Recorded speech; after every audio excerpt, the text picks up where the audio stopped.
Pode Ser Ciência. Olá, pessoal! Estamos começando mais um Pode Ser Ciência. Eu sou a Paula Garcia. E eu, a Juliana Mastrulli. Paula, quero saber de você, se alguma vez você já utilizou, por curiosidade, inteligência artificial para fazer algum teste, alguma pergunta. Eu já! Perguntei algo bem comum, tipo, vai chover hoje em São Paulo? E ela me respondeu que não tinha acesso a dados em tempo real, mas me recomendou alguns sites e aplicativos para eu acessar. Infelizmente, eu ainda não consigo fornecer informações em tempo real. Mas você pode ter essa informação em diversos sites, como, por exemplo, do Instituto Nacional de Meteorologia e do Instituto Nacional de Pesquisas Espaciais. Sabe quem mais deu um exemplo de pergunta que pode ser feita para a inteligência artificial? O Leandro Iannazzi. Ele é docente e pesquisador de tecnologias interativas aqui na Unifesp. Pedir para a inteligência artificial descrever o que é a gravidade para uma criança de 4 anos e ela faz uma descrição com exemplos, né? Já percebi que podemos perguntar qualquer coisa para a IA e ela responde. Aliás, eu estou chamando a inteligência artificial de IA, tá bom? Então, pensando nisso, resolvemos falar sobre essa tecnologia no episódio de hoje, mas focada na área da educação. Como que ela tem influenciado docentes e estudantes na sala de aula, análise sobre ensino e aprendizagem e como inserir de maneira benéfica a inteligência artificial nas pesquisas e trabalho dos estudantes. Inteligência artificial na educação. Este é o nosso tema de hoje do Pode Ser Ciência. Está começando o Pode Ser Ciência, podcast de divulgação científica da Unifesp. Primeiro, vamos resumir o que é inteligência artificial generativa. É uma tecnologia que está em plataformas como ChatGPT, o Gemini, entre outras por aí, e que utilizam um grande banco de dados usando informações pré-existentes para gerar um novo conteúdo, a partir de algum comando que você passar. São tarefas que poderiam ser criadas por humanos, mas que agora estão sendo desempenhadas por máquinas. Você pode iniciar uma conversa com ela e ela vai te responder, ou pedir para que ela pesquise e até escreva um artigo sobre algum assunto do seu interesse. Paula Carolei, docente da Unifesp e pesquisadora de novas tecnologias em educação, explica. A inteligência artificial generativa, ela mistura tudo, né? Tem algumas que mostram as fontes e deixam o processo transparente. Muitas delas não deixam. Então, você não sabe o que ela mesclou com o quê, de quem que ela pegou aquilo, de quem que ela pegou o texto, de quem que ela pegou a imagem. Leandro complementa. Eu acho que a gente tem que saber usar essas ferramentas, no caso das inteligências artificiais, como parte do processo, né? Não negar, não falar que não existe. E é exatamente o que faz a Luana Tomé, que é estudante de graduação no curso de Relações Internacionais na Unifesp. Eu sempre tive a indicação da inteligência artificial para referências bibliográficas ou algum referencial teórico como uma base inicial, que não me tirou a necessidade de posteriormente buscar por todo o conteúdo que eu precisava. Então, nesse sentido, ela é um complemento e não um fim em si mesma. É claro que ela tem limitações e é sempre necessário revisar se está fazendo sentido a resposta que ela te traz ou se a resposta foi exatamente o que você precisava. Para lidar com a grande possibilidade de resposta e dados obtidos, Leandro e Paula falam sobre a importância da checagem de informações e como fazer isso. Um dos desafios da educação na era digital é justamente que o aluno desenvolva essa competência crítica de comparar fontes de informação. A validação de uma informação ela é baseada nesse conjunto de validações. Por exemplo, se revistas científicas, isso é uma validação, né, de pares, pessoas que leram um artigo viram o procedimento metodológico, algumas bibliografias que são referências, isso acabam se tornando, de fato, elementos de validação de uma informação. É fazer pesquisa mesmo em fonte, né? O ideal é pegar os conceitos, pegar o nome das pessoas, né? o nome do pesquisador e olhar, ensinar a fazer buscas ou em fontes oficiais, né? Portal de transparência, se for o caso, ou também em repositórios científicos que têm peer review, né? Então, acho que a gente tem que ensinar quais são as fontes confiáveis e por que elas são confiáveis.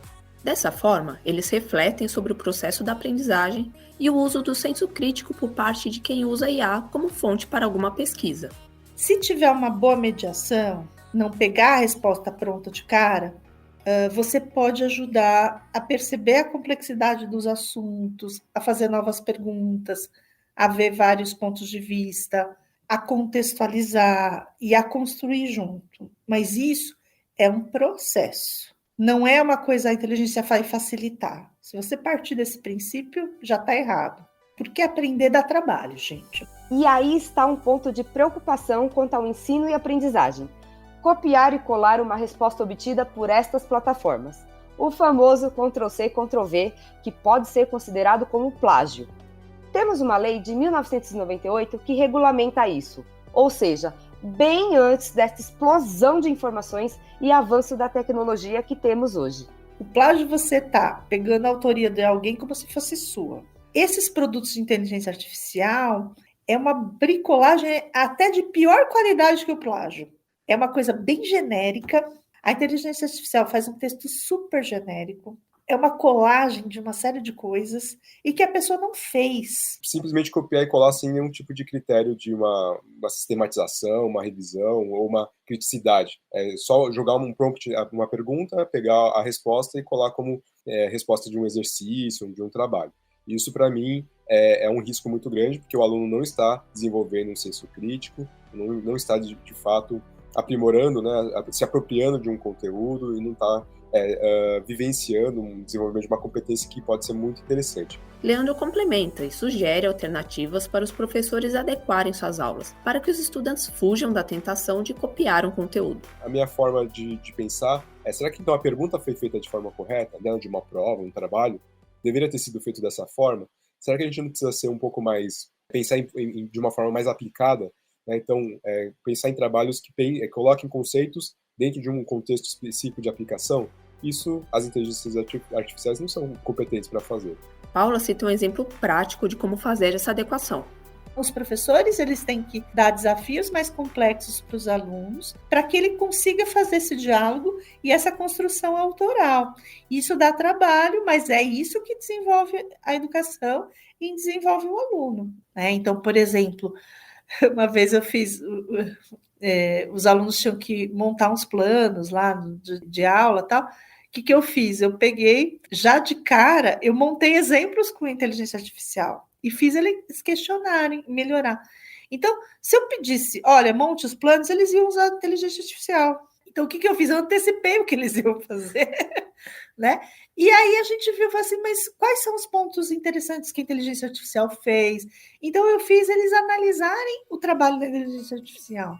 Então, dá para a gente fazer atividades que sejam críticas, que são autorais. Você está gostando do episódio? Se inscreva nos canais para receber notificações dos próximos. Pode Ser Ciência, o podcast da Unifesp. Aqui no Brasil, a gente ainda não tem uma regulamentação específica sobre o uso da inteligência artificial.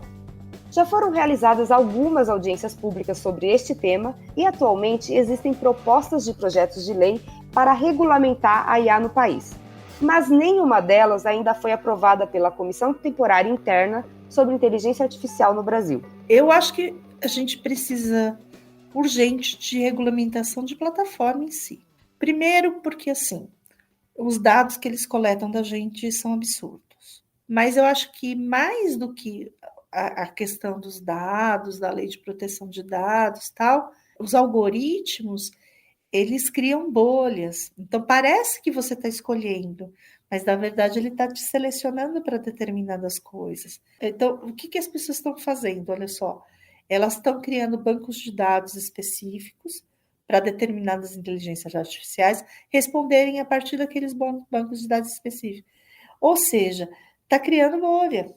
A gente tem um sistema tão complexo tecnológico que a gente não vê as camadas mais internas de gestão. E aí o processo vai perdendo a transparência. Então, você acha lá na ponta que você está dando sua opinião. E, no fim, todo aquele algoritmo vai direcionando para alguma coisa. Só que com cara de que você tem liberdade individual. Enquanto essa regulamentação não acontece, existem alguns documentos que podem ajudar com orientações sobre o tema.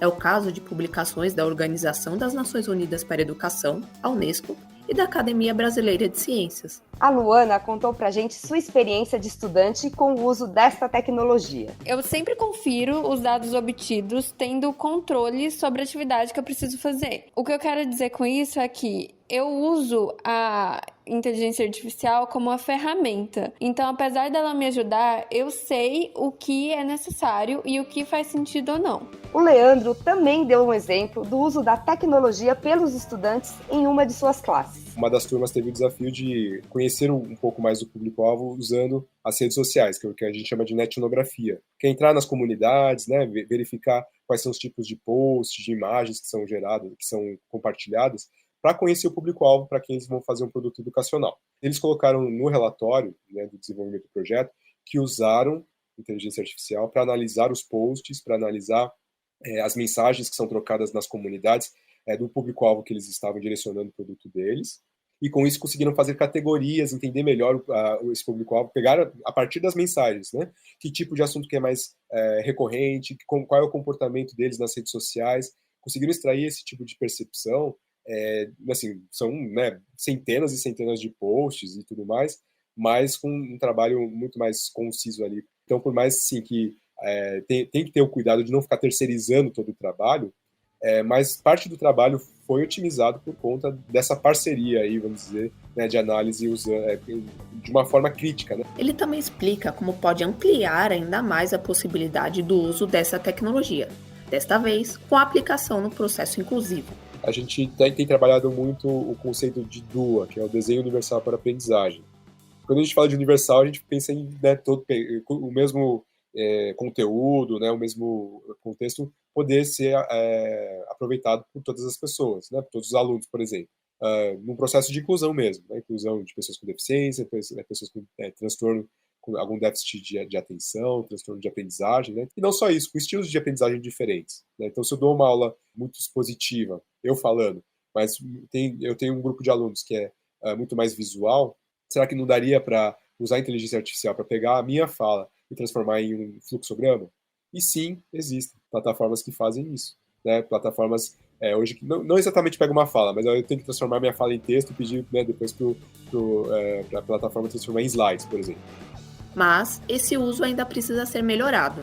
Se você pega hoje um Velibras, né, ou pega um HandTalk, que são plataformas que, entre aspas, colocam um avatar para falar em Libras, só que o que eles fazem é pegar o português e fazer a sinalização do português. Isso não é Libras. Porque a Libras tem toda uma semântica diferente, tem toda uma construção ali que é muito própria da língua brasileira de sinais. O que a gente tem pesquisado, né, é como você pode usar a inteligência artificial para fazer o que a gente chama de glossa, né, da língua portuguesa, que é pegar as principais palavras e colocar na lógica para tradução em Libras, né? Então pegar as palavras principais e colocar na ordem certa, para aí sim fazer a sinalização desses sinais. Aí sim vai ser Libras.